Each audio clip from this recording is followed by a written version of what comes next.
just sharing our stories is powerful. I know that that is one of the ways that we can actually give voice to our own experiences as immigrants in this country, and also, you know, the fact that we have also become part and parcel of the Minnesota society. I mean, we are part of this culture and this state. So I think this is a way that we can actually be able to advance dialogue about what it means to be a Minnesotan. And particularly also when you are coming from a different culture, you know, how do you experience this culture, and then how do you become accepted, you know, to be somebody who is, you know, respected in this community. Something that I can just mention that I love mentioning is my experience having been invited to the White House in 2011 as one of the leaders of the St. Cloud community, and I went there to represent this community. I think, you know, one of the few people from Minnesota, and we were invited by the Office of Community Engagement in the White House, and it's amazing, you know, for me to think about the fact that I was honored to be there and to represent, you know, my community here.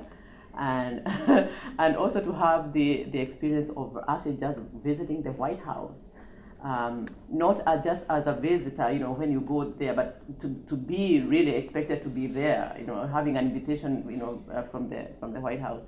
To me, that was powerful, and it really shows how this country can have opportunities for anybody who really is prepared to get engaged in what is going on in our lives, and also the fact that you know, when you go out and really be who you are in a community, people are looking and people are listening and people are appreciating. So thank you very, very much. Mm-hmm. Just to add on to what my mom has said, I respect Dr. Wangari Maathai. She was a Nobel Prize winner, and she comes from Kenya. And she was honored because of her work with, you know, women and growing trees. She was very much for environment and sustainable living. And in one of her interviews, she said, she gave a story of a hummingbird, mm-hmm. and how, you know, the forest was burning and there was the elephant, and, you know, they all looked at the forest burning, and they would, you know, none of the animals went to the river to bring water to extinguish the fire. And so, but there was a hummingbird, and the hummingbird, you know, would run to the river, you know, grab as much water, come and pour in the fire. And, you know, the hummingbird made all these trips. And so she said, you know, all the other animals just kind of, you know, stepped back and just watched the hummingbird.